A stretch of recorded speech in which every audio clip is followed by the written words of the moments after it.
Reka nongere mbasuhuze mbifuriza ibihe byiza mbaye ikaze muri gahunda z'amakuru ndetse n'ibiganiro bitandukanye dukomeje kugenda tubagezaho. Mbabwire ko mu Rwanda ibintu byafashe indi ntera, aho urwego ngenzuramikorere RURA kuwa gatanu tariki ya 7 Ugushyingo rwashyizeho igiciro gishya cy'ibikomoka kuri peteroli cyasize litiro ya lisansi izamutseho amafaranga 127, amafaranga menshi cyane. Itangazo RURA yasohoye yerekana ko litiro ya lisansi rero yageze ku mafaranga 1989 ivuye ku 1862 yaguraga mu mezi abiri ashize. Mazutu rero yageze ku mafaranga 1900 ivuye ku 1808 yaguraga, bivuze ko rero yiyongereho amafaranga 92. Ibi biciro bishya byatangajwe mu ijoro ryo kuri uyu wa gatanu tariki ya 7 Ugushyingo 2025, biratangira gukurikizwa rero guhera kuri uyu wa gatandatu tariki ya 8 Ugushyingo, bikazamara amezi agera kuri 2. RURA yatangaje ko mu rwego rwo guhangana n'ihindagurika ry'ibiciro by'ibikomoka kuri peteroli ku isoko mpuzamahanga, guverinoma y'u Rwanda ikomeje gucunga neza ububiko bw'ibikomoka kuri peteroli ndetse no gushyira mu bikorwa imicungire myiza y'ubukungu muri rusange, hagamijwe kurengera abaguzi ndetse no kwirinda izamuka rikabije ry'ibiciro. Gusa abasanzwe rero nyine bagura iyi mazutu ndetse na lisansi mu Rwanda bakaba bakomeje kugenda bagaragaza ko ibiciro bikomeje kuzamuka mu buryo bukomeye cyane, ko ndetse mu minsi iri imbere abashoferi ndetse n'abandi bafite imodoka n'ibindi binyabiziga bitandukanye bazajya baparika, kuko kwigondera lisansi igeze ku mafaranga hafi 2000 ari ikintu kitazigera na gato kiborohera. Akaba rero leta y'u Rwanda ivuga ko izakora ibishoboka byose ariko ikagira icyo ikora kugira ngo ibiciro bye gukomeza kuzamuka muri rusange. Hanyuma reka mabwire ko u Rwanda na Repubulika ya Demokarasi ya Kongo byateye intambwe ikomeye cyane igana ku masezerano y'ubukungu. U Rwanda na Repubulika Iharanira Demokarasi ya Kongo byaraye bishyize umukono ku mushinga wose w'amasezerano y'ubufatanye mu iterambere ry'ubukungu, intambwe ikomeye ibanziriza gusinya amasezerano. Uyu mushinga washyiriweho umukono i Washington DC muri Leta Zunze Ubumwe za Amerika, aho intumwa z'ibihugu byombi zari zimaze igihe ziganirira icyiciro cya 4 cy'ibiganiro. N'ibiganiro byanitabiriwe n'intumwa z'ibihugu bya Togo, umuryango wa Afrika Yunze Ubumwe, Leta Zunze Ubumwe za Amerika ndetse na Qatar. Guverinoma ya Amerika biciye muri Minisiteri y'Ububanyi n'Amahanga y'icyo gihugu yatangaje ko umuhango wo gusinya ku mushinga w'aya masezerano wakurikiwe n'umunyamabanga ushinzwe ibikorwa bya politike Alison Hocker ndetse n'umujyanama wa Perezida Donald Trump ushinzwe ibibazo bya Afurika Masad Boulos. Ingingo zigize umushinga w'amasezerano y'ubufatanye mu bukungu zirimo ubufatanye mu rwego rw'ubucukuzi bw'amabuye y'agaciro, kubaka urugomero rw'amashanyarazi rwa Rusizi ya 3, ubufatanye mu bucuruzi, kubaka ibikorwa remezo byo ku mipaka, guteza imbere urwego rw'ubuzima ndetse no kubungabunga politike.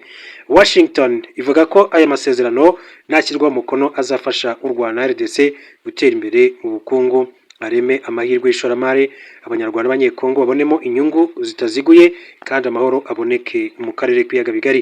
Nk'uko bitangaje, umusaruro w'amasezerano y'ubufatanye mu bukungu uzashyirwa mu bikorwa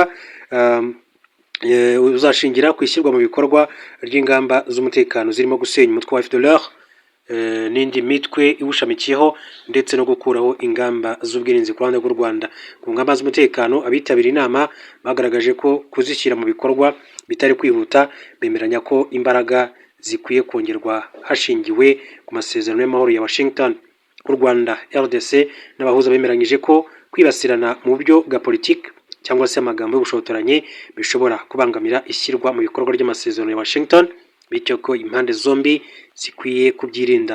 Umushinga w'amasezerano y'ubufatanye mu bukungu wari gushyirwaho umukono tariki ya 23 Ukwakira 2025, ariko icyo gihe Perezida wa RDC yarabyanze, agaragaza ko ingingo zirebana n'umutekano zigomba rero kubanza kubahirizwa nk'uko byagiye bigarukwaho muri rusange.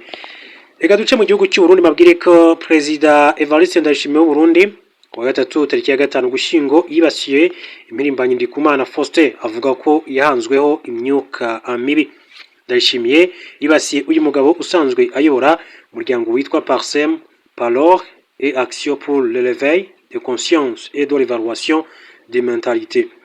Yiyemeje gukangurira abarundi guhindura ibyiyumvo n'ingendo ubwo yerekaga abaturage ba komine Matongo yo mu ntara ya Butanyerera umuyobozi wayo mushya witwa Janvier Kanyana. Mu minota irenga 5 avuga kuri Ndikumana, Ndayishimiye yise ndetse kandi akaba yaranamwise umugabo wahanzweho n'amadayimoni, amugereranya na Soni Barati ndetse na Tobiya, abagabo babiri bavugwa muri Bibiliya ko bitambitse umurimo w'Imana wo kubaka inkike ya Yerusalemu.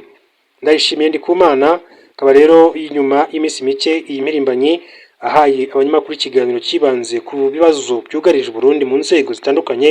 Icyo gihe yagarutse kuri ruswa, imiyoborere mibi, kunyereza umutungo w'igihugu, ibijyanye n'ubuhinzi n'ibindi. Ndikumana yagarutse by'umwihariko kuri gahunda yo kohereza mu mahanga amabuye y'agaciro adatunganyije Perezida Evariste Ndayishimiye amaze igihe atangije.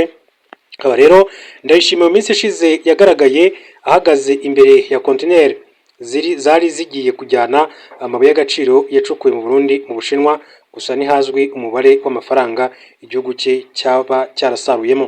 Ndikumana yabwiye abanyamakuru ko atabona umumaro w'ibyakozwe na Ndayishimiye ati kirya gikorwa simbona akamaro kacyo, ntibikenewe ko utubwira ngo washoye amakontineri y'ubutare, tubwire icyavuyemo.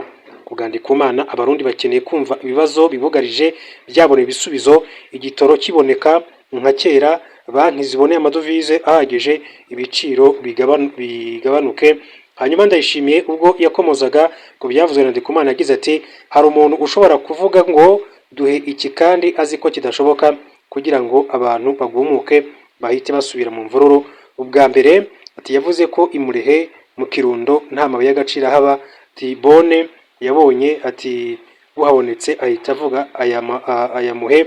Yakomeje agira ati Nehemiya agiye kubaka igihugu agitangiye hariho uwitwa Seni Barati ndetse na Tobiya barasaze bati uwo muntu yubaka igihugu nuwahe, bibagiwe ko Nehemiya yakoreshwaga n'Imana. Babonye byubatswe nabwo ati biriya ati ni indembe, ati yabikubita umugeri bigahita bihirima. Ati none babonye amakontineri y'ubutare arimo aragenda bati biriya ni zero. Ndayishimiye rero yese aninjira mu buzima bwite bwa Ndikumana abaza abaturage niba ari ikiremba. Yakomeje agira ati none nk'umuntu w'umugabo asaza yarananiwe no kubaka urugo rwe, ati hari icyo afite yabwira abarundi?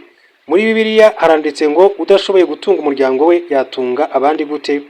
Perezida Ndayishimiye ashimangiye ko umuntu nka Ndikumana utunze inda ye gusa nta somo na rimwe yaha umukuru w'igihugu cy'u Burundi nk'uko akomeje kugenda abigarukaho muri rusange. Reka rero mbashimire, mbifuriza gukomeza kugira ibihe byiza, turasubira mu yandi makuru masaha.